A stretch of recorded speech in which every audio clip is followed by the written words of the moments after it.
দেওয়াই হয় যেন প্রকৃত সত্য উদ্ঘাটন করার জন্য। আমি দেশবাসীর কাছে এবং সবার কাছে আমি ডক্টর ইউনূসের কাছে জামালপুর কারাগারে হযরত আলী নিহতের ঘটনায় তদন্ত কমিটি গঠন করেছে জামালপুর জেলা প্রশাসক ইউসুফ আলী।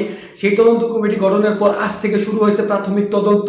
আমাদের ভিডিও চিত্রে বিস্তারিত জানাচ্ছেন আতিয়া মাসফি। জামালপুর কারাগারে হাজতে মৃত্যুর ঘটনায় কারাগার পরিদর্শন করেছে তদন্ত কমিটি। মঙ্গলবার ২রা ডিসেম্বর সকাল ১১টায় তদন্ত কমিটির সভাপতি ও জামালপুর অতিরিক্ত জেলা ম্যাজিস্ট্রেট একেএম আব্দুল্লাহ বিন রশিদ, সদস্য জামালপুর অতিরিক্ত পুলিশ সুপার সদর সার্কেল ইয়াহিয়া আল মামুন, সদস্য সচিব ও উপজেলা স্বাস্থ্য ও পরিবার পরিকল্পনা কর্মকর্তা ডাক্তার স্বাগত সাহা কারাগারে প্রবেশ করে তদন্তের কার্যক্রম শুরু করেন। এদিকে সকাল 11:30টা থেকে জামালপুর জেলা কারাগারে দর্শনার্থী প্রবেশ করলেও সাংবাদিকদের প্রবেশে অলিখিত নিষেধাজ্ঞা জারি করেন কারাগারের জেলার লিপি রানী সাহা। ফলে জেলায় কর্মরত কোনো সাংবাদিকই জেলা কারাগারের মূল ফটকে যেতে পারেননি। প্রকৃত বিষয় জানার জন্য তদন্ত করা হচ্ছে বলে জানিয়ে দুপুর ৩টায় তদন্ত কমিটির সভাপতি ও অতিরিক্ত জেলা ম্যাজিস্ট্রেট একেএম আব্দুল্লাহ বিন রশিদ কারাগার থেকে বের হয়ে সাংবাদিকদের জানান। আপনাদের এই তদন্ত কমিটিতে আপনারা কয়জন সদস্য বিশিষ্ট কমিটি? আমরা ৩ সদস্য বিশিষ্ট কমিটি গঠিত হয়েছে।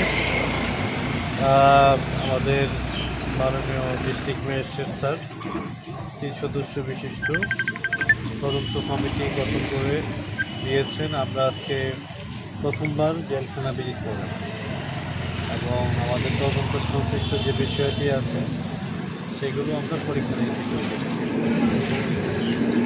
প্রাথমিক তদন্তে কারাগার কর্তৃপক্ষের কারো সংশ্লিষ্টতা পাওয়া গেছে কিনা? আমাদের তো তদন্ত কমিটি দেওয়া হয়েছে 10 কার্য দিবসের মধ্যে আমরা তদন্ত প্রতিবেদন দিব।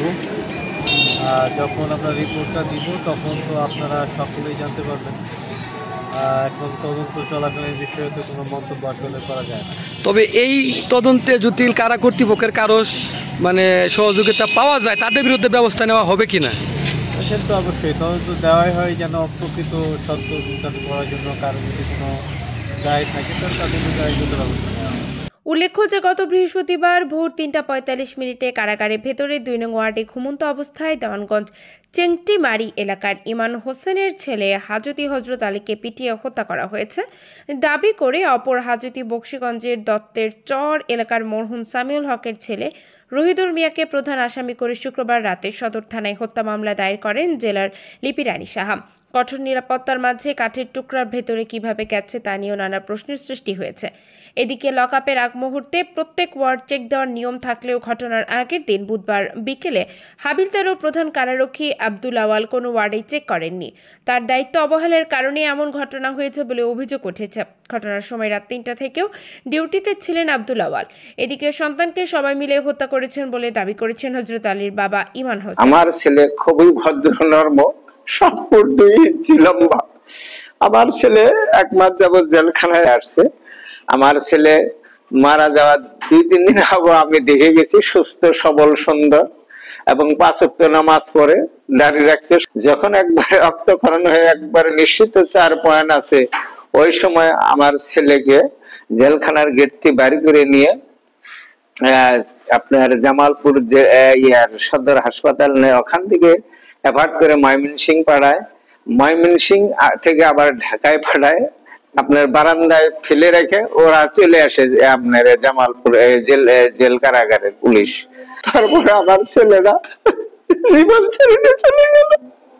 এই লিপি জেলা উনি সূক্ষ্মভাবে আমার ছেলে যে ওখানে 100 জন ছেলে ছিল, ওখানে যে আপনার ছিল মেট ছিল, পাহারাদার সবাই আপনার ছিল, প্রকৃত ভাবে আমার ছেলেটাকে নির্মল ভাবে হত্যা করেছে। আমি দেশবাসীর কাছে এবং সবার কাছে আমি ডক্টর ইউনূসের কাছে সবারই মরতে হবে। নির্মল ভাবে আমার ছেলেকে হত্যা করেছে। একাই ওই আসামি একাই পারেনি, কমপক্ষে 6-7 জন লোক ওকে প্রকৃত ভাবে ওই আমার ছেলেকে হত্যা করেছে। তবে আমার এই প্রাণপ্রিয় ছেলের আমি হত্যার বিচার চাই। একটা ওয়ার্ডের মধ্যে আমার ছেলেকে এইভাবে হত্যা করলো, কেউ আমার ছেলেকে ধরলো না এবং সবার পরিকল্পিত ভাবে আমার ছেলেকে মারছে। আমার ছেলের 5-7টা ডান পাশের মাথায় ছিল, মাথার অনেক জায়গায় মস্তক বের হয়ে গুলি পড়ছে। আমার ছেলের ডান চোখটা নষ্ট করে দিত এবং বাম পায়ে মারছে। অনেক জায়গায় আপনার মারধর করছে, কিন্তু মেডিকেলে আপনার মাথার বড় আকারে ইনজুরি দেওয়া হয়েছে, যে রক্ত জমা রয়েছে। এ বিষয়ে জামালপুর জেলা কারাগারের জেলার লিপি রানী সাহার মুঠোফোনে কল দেওয়া হলে রিসিভ না করায় বক্তব্য নেওয়া সম্ভব হয়নি। News desk,